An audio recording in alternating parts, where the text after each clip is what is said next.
આપ સૌનું અમારું ગુજુ ગુરુજી યુટ્યુબ ચેનલમાં સ્વાગત છે। આજના વિડીયોમાં આપણે જે વિદ્યા સહાયકની ભરતી 2024 અંતર્ગત ભરતી પ્રક્રિયા શરૂ છે તેમાં સામાજિક શૈક્ષણિક રીતે પછાત વર્ગના જે જાતિનો દાખલો છે એની ખરાઈ, જાતિ પ્રમાણપત્રની ખરાઈની વાત કરીએ। આમ તો પ્રમાણપત્રની ખરાઈ બાબતે ઘણા બધા વિડીયો તમે જોતા હશો। આજના વિડીયોમાં આપણે ટૂંકું ને ટસ કોઈ પણ જાતના ગોટાળા વગર સરળ સમજૂતી અને કઈ રીતે ખરાઈ કરવી તેની વાત કરીએ। પ્રમાણપત્રની ખરાઈ કેટલા સમયમાં કરાવી લેવી, તો જે સરકારી જાહેરાત છે આપણી એમાં જ આ રીતના સૂચના આપેલી છે કે રાજ્ય સરકારના વિવિધ સંવર્ગમાં અનુસૂચિત જાતિ, અનુસૂચિત જનજાતિ તથા અન્ય પછાત વર્ગના નિમણૂક માટે પસંદ થયેલ તમામ ઉમેદવારોને નિમણૂક આપતા પહેલા જાતિના પ્રમાણપત્રોની સંબંધિત વિશ્લેષણ સમિતિ મારફત ચકાસણી કરાવવાની થાય છે। જે અંતર્ગત અનુસૂચિત જાતિ, અનુસૂચિત જનજાતિ તથા અન્ય પછાત વર્ગના ઉમેદવારો માટે વેબસાઇટ ઉપર નિયત નમૂનાના અરજી પત્રકો મૂકવામાં આવેલ છે। જે ઉમેદવારોને જિલ્લા પસંદગી માટે બોલાવવામાં આવે તે ઉમેદવારો તેઓને સંલગ્ન જાતિ માટેનું અરજી ફોર્મ જરૂરી આધાર પુરાવા સાથે લાવવાનું રહેશે। એટલે મિત્રો 17 તારીખ આજુબાજુ જ્યારે ફાઇનલ મેરિટ લિસ્ટ આવે એ પહેલા તમારે છે આ ફોર્મ ભરી તેમાં જિલ્લા વિકાસ અધિકારી કે જે ઓફિસ નક્કી કરવામાં આવી છે ત્યાં છે તમારે દાખલાની ખરાઈ કરાવી લેવાની રહેશે। આવી ઉપયોગી માહિતી માટે અમારી ચેનલને સબસ્ક્રાઇબ કરો અને વોટ્સઅપ ગ્રુપમાં પણ તમે જોડાઈ શકો છો। પ્રમાણપત્રની ખરાઈ કરાવવા ક્યાં જવું, તો જો સૂચનામાં 5 નંબરનો મુદ્દો આપેલો છે કે વિવિધ ભરતી સંસ્થાઓ દ્વારા થતી વર્ગ 3ની ભરતી, આપણે વિદ્યા સહાયકની ભરતી છે એ વર્ગ 3માં આવતી હોવાથી આ એક જ મુદ્દો લીધો છે। બીજી કોઈ સૂચનામાં આડાવળા ગોટાળે સડ્યા વગર આપણે સીધા વિદ્યા સહાયક ભરતી ઉપર ફોકસ કરીને આગળ ચાલશું। તો કે આ ભરતીઓમાં પસંદગી પામેલ સામાજિક શૈક્ષણિક પછાત વર્ગના જે ઉમેદવારો છે એની સંખ્યા ખૂબ વધુ હોય અને ઝડપી તેમજ સમય મર્યાદામાં જાતિ પ્રમાણપત્રોની ચકાસણી કે ખરાઈ કરવાની જરૂરિયાત ઉદ્ભવે ત્યારે નિયામક શ્રી વિકસિત જાતિ કલ્યાણ આવા ઉમેદવારોને ફાળવાતા જિલ્લામાં સંબંધિત જિલ્લા નાયબ નિયામક શ્રી, જિલ્લા સમાજ કલ્યાણ અધિકારી, વિકસિત જાતિ કલ્યાણના અધ્યક્ષ સ્થાને બનાવેલ જે ટીમ છે એના થકી આ પ્રમાણપત્રની ચકાસણી અથવા તો ખરાઈ કરાવી શકાશે। એટલે આપણે છે આપણા જિલ્લામાં જ આ પ્રમાણપત્રની ખરાઈ કરાવવાની રહેશે। પ્રમાણપત્રની ખરાઈ માટે કયા કયા ડોક્યુમેન્ટ જોઈશે, ફોર્મ પહેલા આપણે ડોક્યુમેન્ટની વાત કરી લઈએ। તો કે જે કોઈ ઉમેદવાર છે વિદ્યા સહાયક ભરતી માટે તેમનું સામાજિક શૈક્ષણિક પછાત વર્ગનું જાતિનું પ્રમાણપત્ર જે આપણી પાસે હોય છે, આપણે અપલોડ કર્યું હોય છે એ, પછી ઉમેદવારનું શાળા છોડ્યાનું પ્રમાણપત્ર લિવિંગ સર્ટિફિકેટ। હવે આ મુદ્દો મહત્વનો છે કે ઉમેદવારના પિતાનું શાળા છોડ્યાનું પ્રમાણપત્ર અને એનો ધોરણ 1નો વયપત્રકનો ઉતારો। વયપત્રકનો ઉતારો શું છે એનો વિડીયો આપણે અગાઉ અપલોડ કરેલો જ છે, જે તમને પ્રાથમિક શાળામાંથી મળી રહેશે।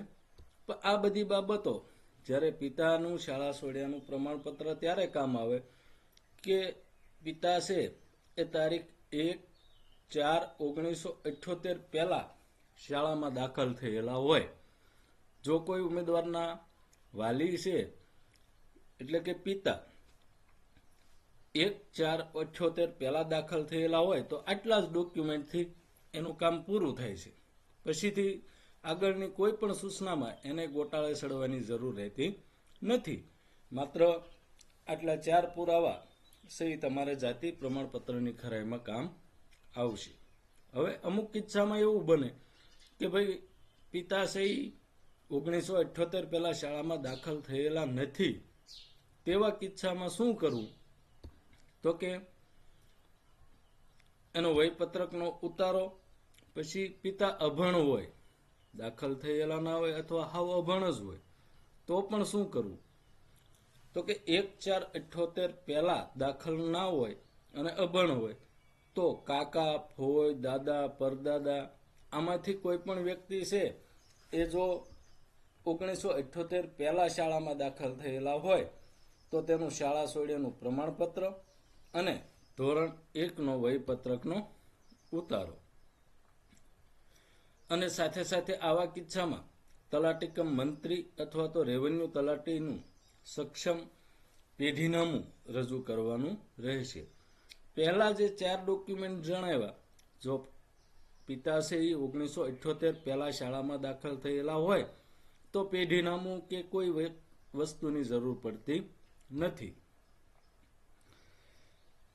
પછી ઉમેદવારની સામાજિક અને શૈક્ષણિક રીતે પછાત વર્ગની જાતિ, પેટા જાતિમાં બતાવવામાં આવી હોય તેવા 1/4/1978 કે તે પહેલાના પિતૃપક્ષના એટલે કે કાકા, ફોઈ, દાદા, પરદાદા ના મહેસૂલી રેકોર્ડ જેમાં જાતિ દર્શાવવામાં આવી હોય. માનો કે કોઈ છે 1978 પહેલા આપણા ઘરમાંથી કોઈ પણ વ્યક્તિ છે પ્રાથમિક શાળામાં દાખલ ના થયું હોય ત્યારે આ ડોક્યુમેન્ટની જરૂર પડે. બાકી આપણે અગાઉના જો ડોક્યુમેન્ટ હોય તો આ મુદ્દો વિચારવાનો રહેતો નથી.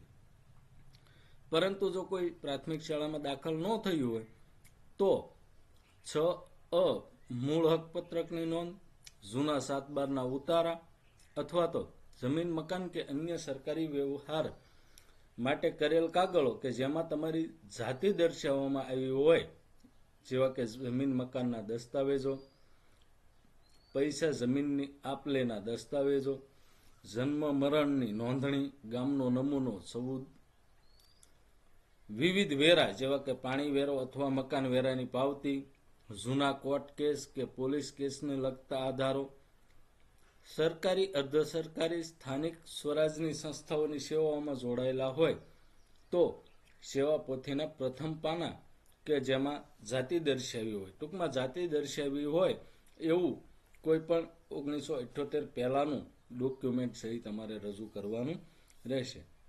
મિત્રો, એક વાત અહીંયા એ જણાવી દઈએ કે પિતાનું જે શાળા સોળિયાનું પ્રમાણપત્ર અથવા તો વયપત્રકનો ઉતારો છે એ તમારે બને ત્યાં સુધી તારીખ 3/5/2025 પહેલા શાળાએથી કઢાવી લેવું, કારણ કે પછીથી પ્રાથમિક શાળાઓમાં વેકેશન હશે.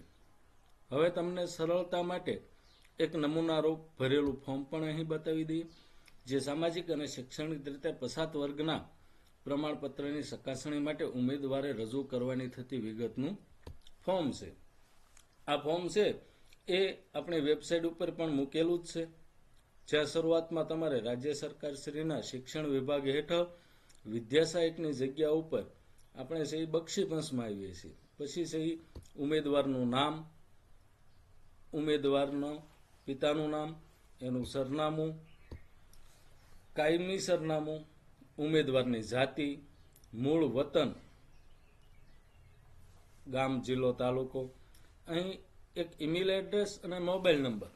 મોબાઈલ નંબરમાં તો આગળ સૂચના ચોખ્ખી લખેલી જ છે કે સંપર્ક માટે મોબાઈલ નંબર, એટલે આ 2 વસ્તુ છે એ તમારે ખાસ લખવી.